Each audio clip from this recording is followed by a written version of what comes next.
What, according to you, should be the philosophy of investment by a layman?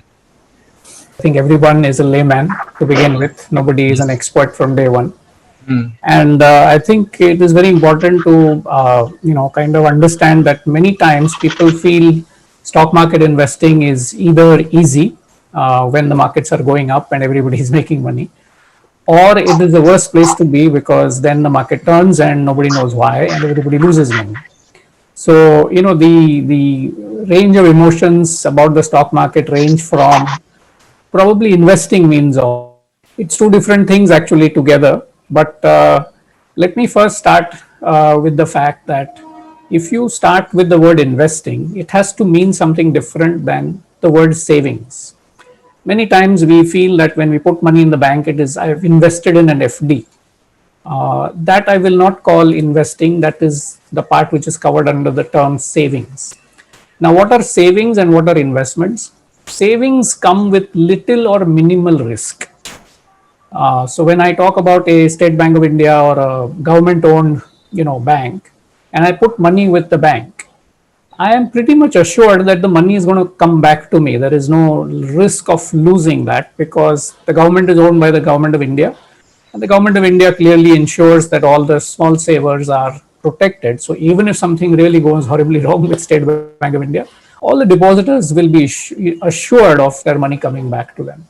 And there are some other investments like that when you put money with the post office, for example, or all these saving schemes.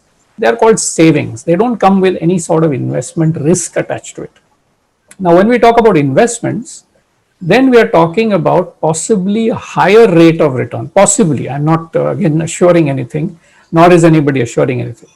But the possibility of a higher return than a savings instrument, but which comes with an associated risk. Now, that associated risk is something which is, very difficult to define really, because when I ask the question, what do you mean by risk?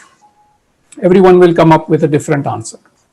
For some, risk means losing all my money. For some, risk means the variation in the value of the invested sum. For some, risk may mean something else altogether. There are things such as interest rate risk, or there are some things called as credit risk, so on and so forth. Risk can be defined in many ways.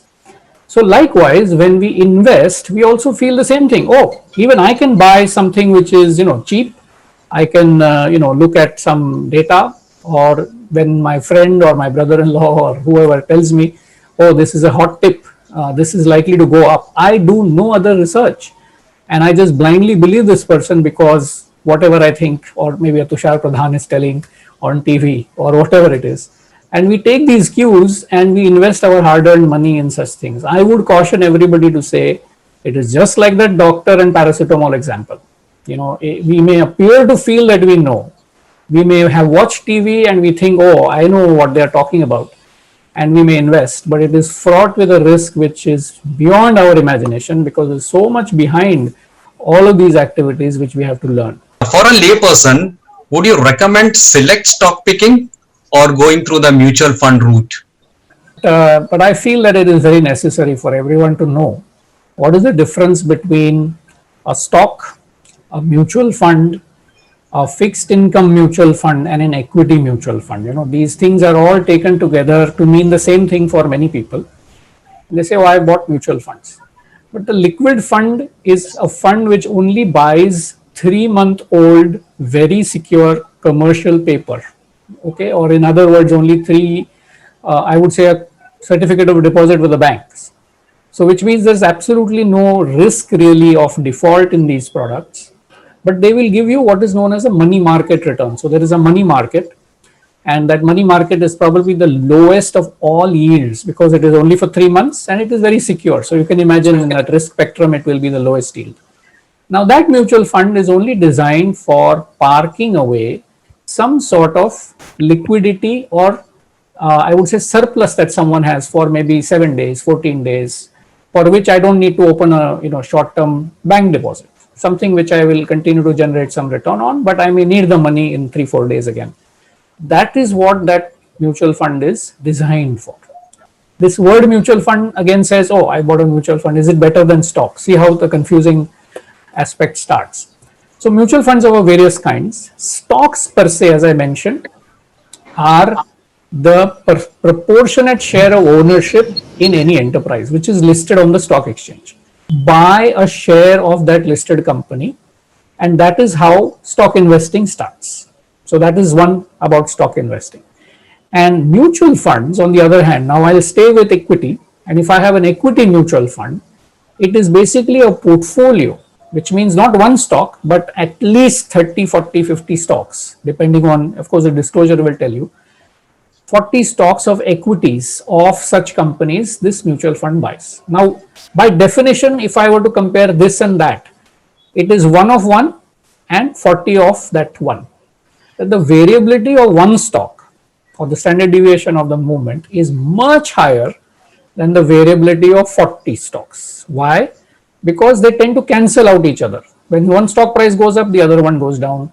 When somebody goes up, the other goes down. So overall, the risk of variability, the change in the price of a mutual fund portfolio, the value of which is much lower, the variability, than the variability of that one stock. So now, putting back your question to say, as a layperson, as someone who said, should I buy stocks or should I buy mutual funds? I let everybody make that decision for themselves. Do you know so much about one stock to clearly beat the mutual fund? That answer you have to give. There are a host of mutual funds. How does a layperson select from this clutter of mutual funds? But I will refrain from doing that simply because of the fact that, as I mentioned, nobody really knows the future, right? But how are we evaluated?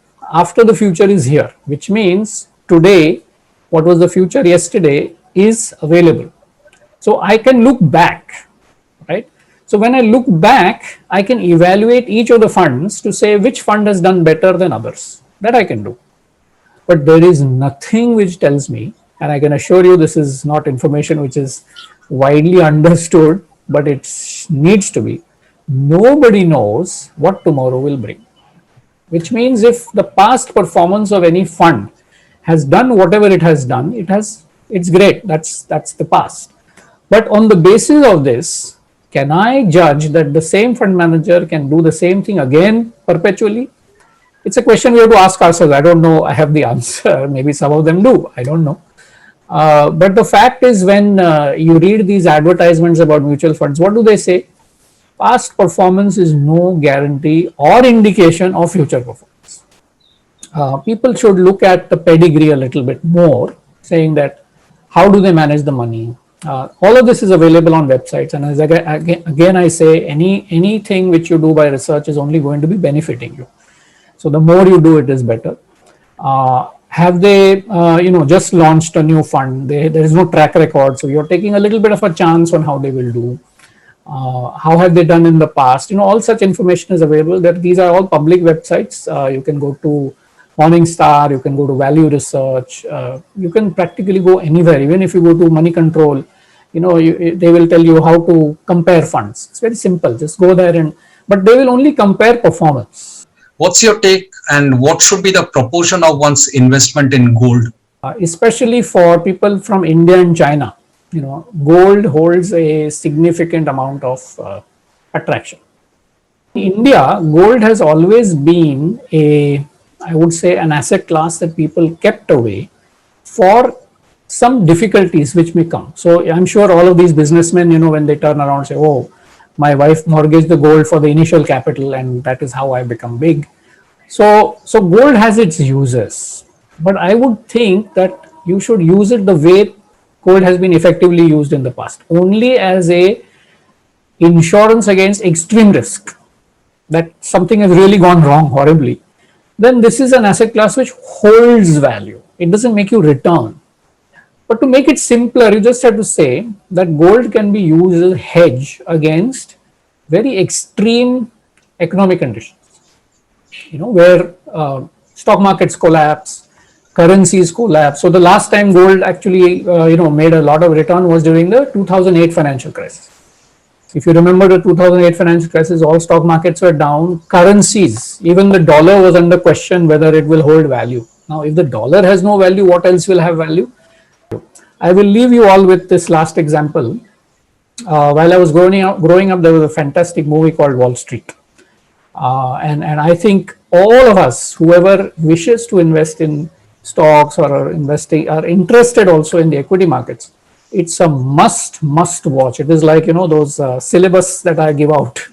This is a textbook. You have to really watch this movie many times over, and you will get to know a lot about the markets.